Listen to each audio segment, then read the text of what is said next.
My friends, it's good to be back with you again. I'm sorry Jeff is still sick, and in our part-time, we will lift him up too for continual healing. But just pray with me. Open our hearts, O God. Open our spirit space, O God. And may our minds connect with our hearts and spirit, aligning with you always. Amen.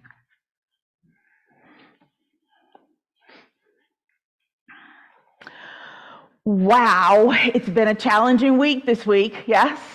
Challenging maybe the past couple of months, and even for some, a challenging year, yes? You know, I think of what's been happening these weeks, the crazy storms in our midst. I mean, talk about rain, whoosh, and the aftermath, the flooding, ruining of homes, roads falling away, isolation of communities, power is gone. People are just trying to figure out what to do.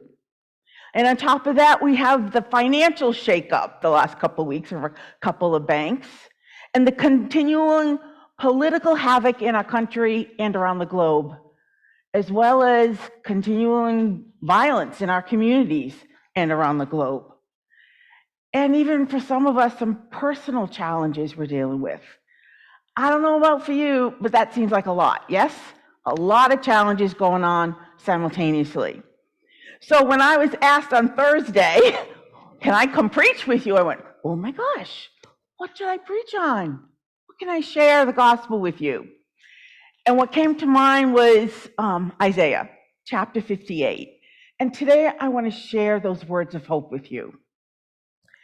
So Isaiah 58 was written by third Isaiah during a time of great unknown and heartache as the Hebrew people were returning from being in exile in Babylon to their beloved homeland and in Jerusalem to find their holy city destroyed and their temple gone. The people had been doing their spiritual practices of fasting and honoring the Sabbath, but things weren't changing fast enough. And I felt that God wasn't listening to their requests. Isaiah's words to the Hebrew people, I think, are also words to us today.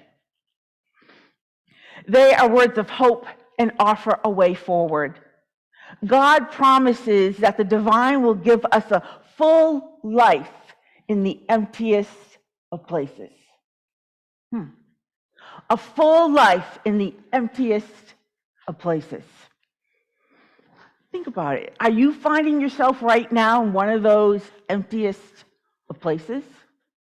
Do you know someone who is experiencing that? Or maybe even as you reflect a little bit, you can go, yeah, I've been there before. Those emptiest of places.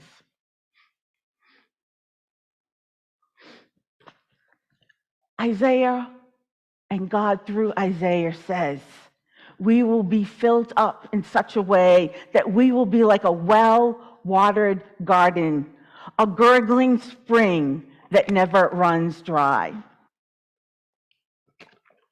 This morning, let us look at how God can fill us and give us a full life in the midst of experiencing those emptiest of places.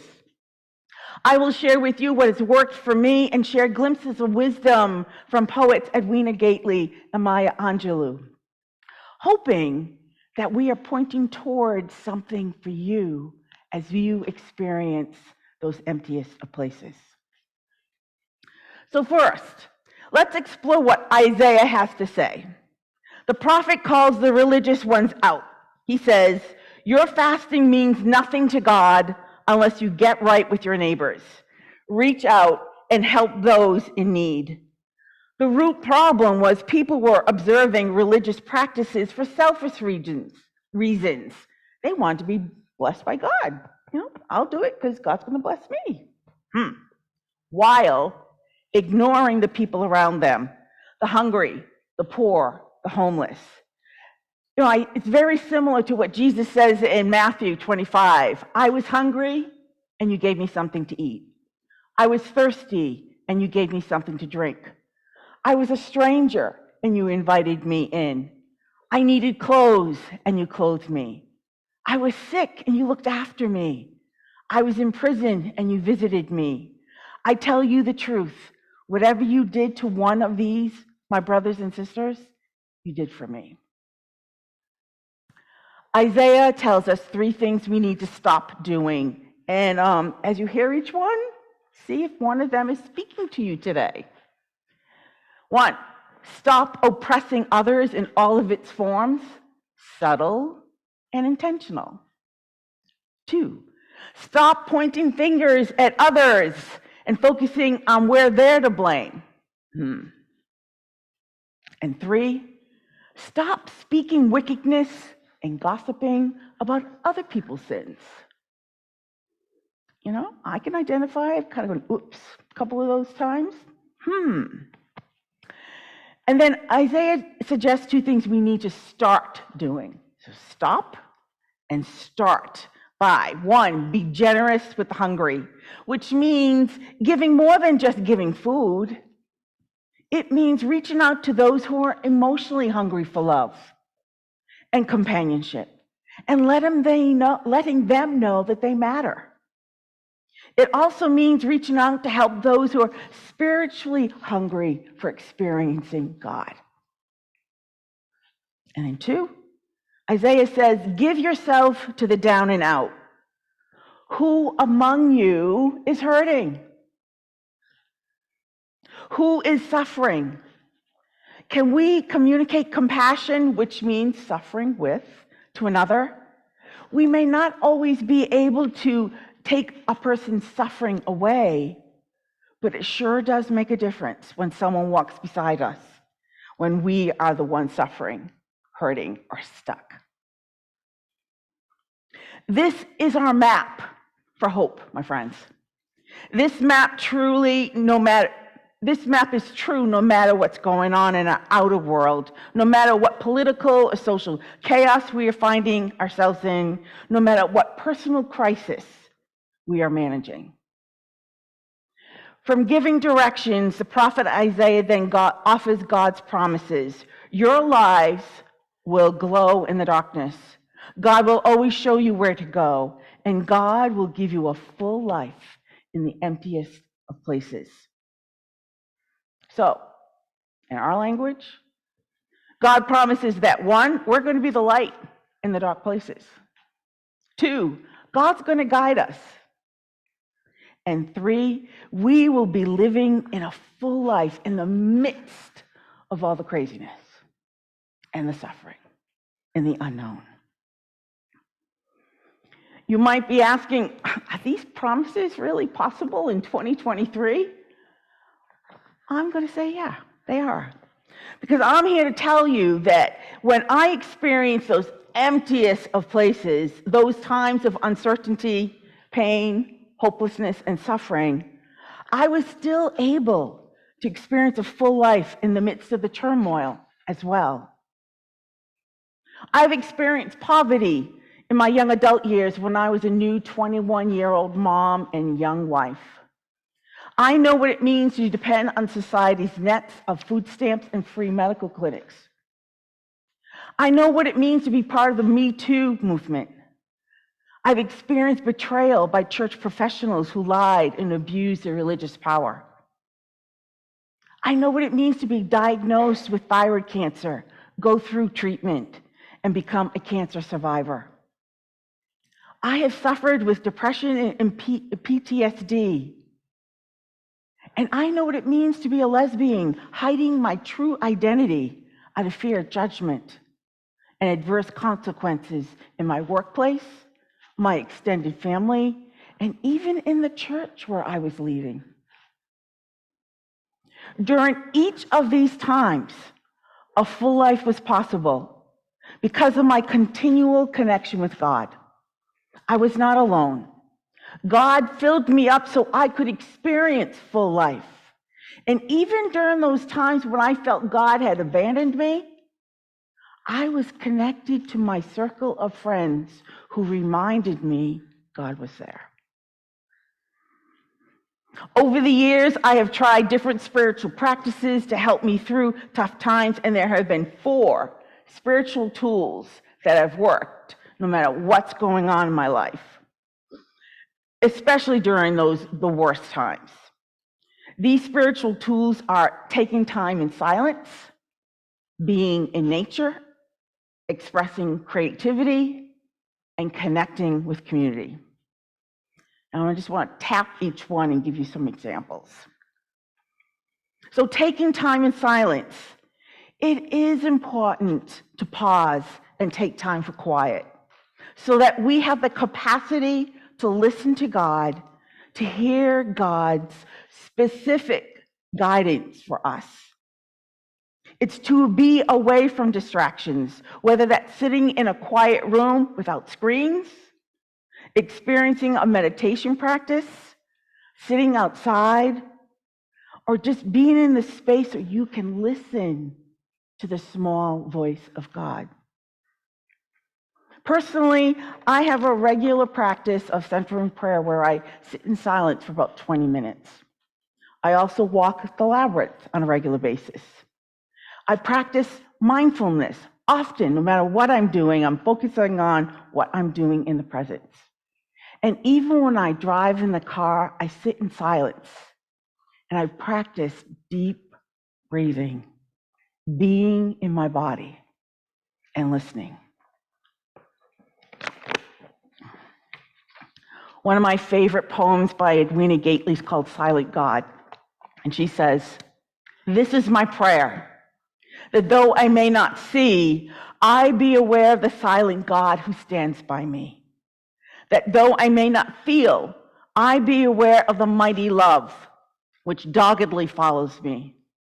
That though I may not respond, I be aware that God, my silent, mighty God, waits each day quietly, hopefully, persistently, waits each day and through each night for me alone." Our second spiritual tool, being in nature, is when we spend time in nature, out in the garden, taking a walk in the woods or on a trail, sitting in a park or at the beach. It is when we become aware of the opportunity to feel our interconnectedness to all creation. Getting out in nature for a bit can put us at ease, nurture our soul, expand our consciousness, and even help us become more balanced.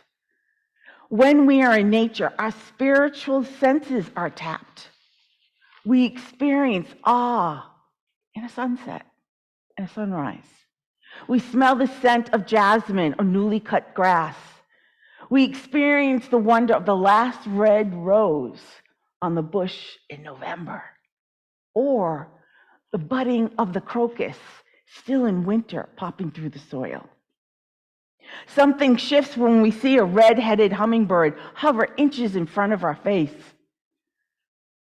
Something stretches our hearts where we are surprised by the expansive beauty of blossoming almond blossoms on orchards, and they go miles and miles.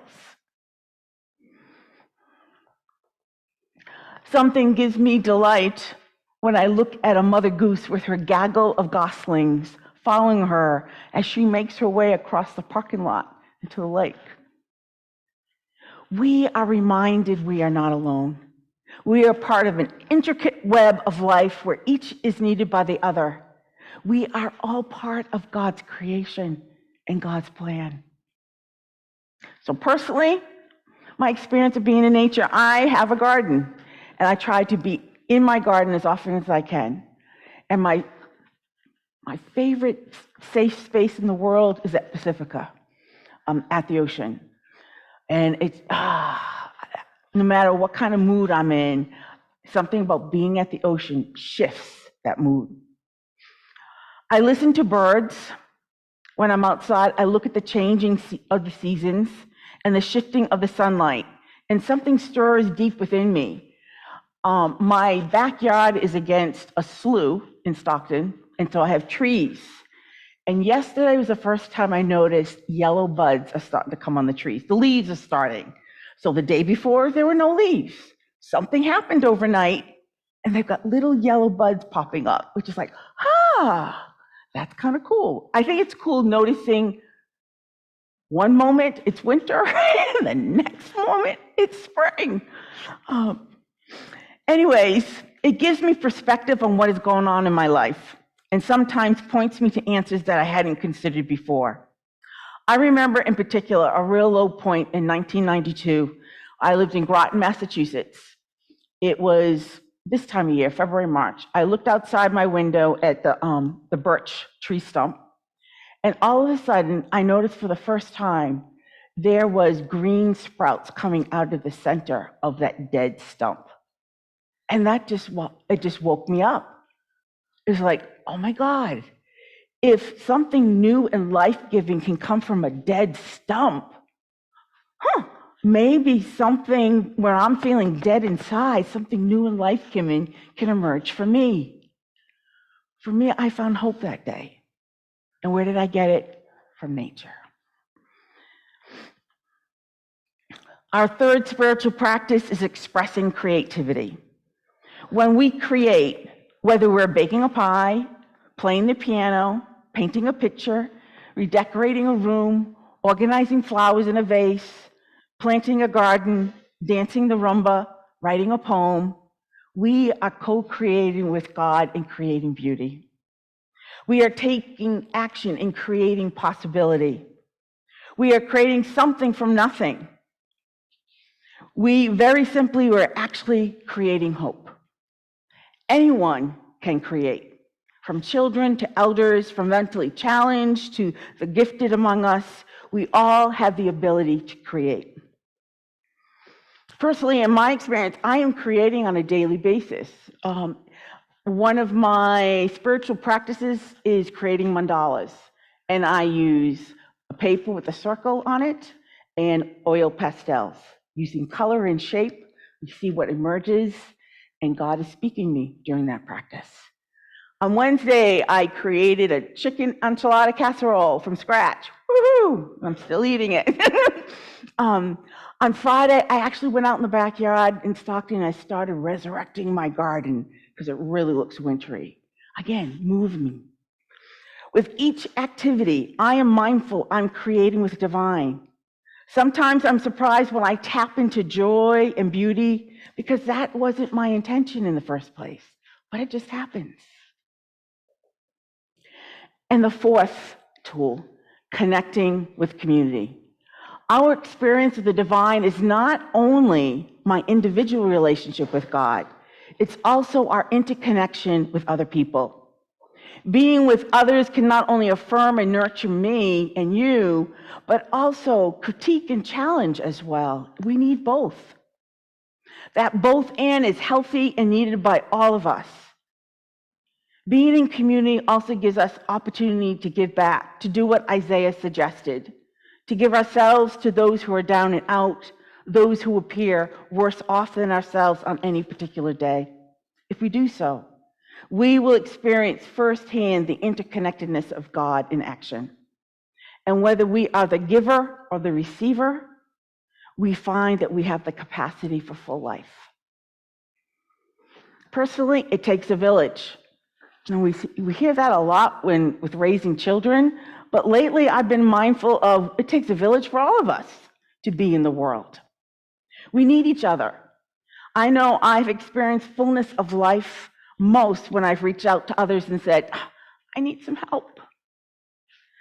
And when I have been generous to others who didn't ask for it, just an act of kindness. I'm often surprised that even when I'm not at my best, and I make a phone call to another who I know is in need, that person feels better, and so do I. We could say we are in community right now, and I'm wondering if there's another opportunity waiting for you to reach out to someone else this week, to support, and ask for help, and to give help, and to be present with each other. Listen to the wisdom from Edwina Gately in her poem, The Sharing. It's one of my favorite. We told our stories, that's all. We sat and listened to each other and shared the journey of each soul. We sat in silence, entering each one's pain and sharing each one's joy. We heard love's longing and the lonely reaching out for love and affirmation. We heard of dreams shattered and visions fled, of hopes and laughter turned stale and dark. We felt the pain of isolation and the bitterness of death, but in each brave and lonely story, God's gentle life broke through. And we heard music in the darkness and smelt flowers in the void. We felt the budding of creation and the searching of each soul, and discerned the beauty of God's hand in each muddied and twisted path. And God's voice sang in each story. God's life sprang from each death. Our sharing became one story of a simple, lonely search for love and hope in a world which sobs for love. And we know that in our sharing, God's voice with mighty breath was saying, love each other and take each other's hand. For you are one, though many, and in each of you I live. So listen to my story and share my pain and death. Oh, listen to my story and rise and live with me.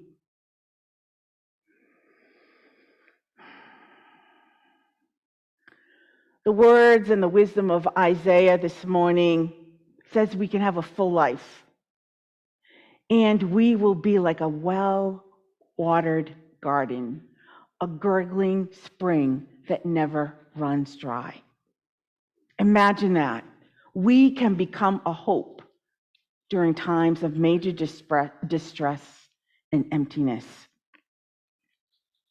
And finally, listen to these words from Maya Angelou in our poem, Continue. Into a world which needed you, my wish for you is that you continue. Continue to be who and how you are, to astonish a mean word with your acts of kindness. Continue to allow humor to lighten the burden of your tender heart. Continue in a society dark with cruelty to let the people hear the grandeur of God in the peals of your laughter. Continue to remind the people that each is as good as the other. No one is beneath nor above you. Continue to put the mantle of protection around the bodies of the young and defenseless. Continue to take the hand of the despised and diseased and walk proudly with them.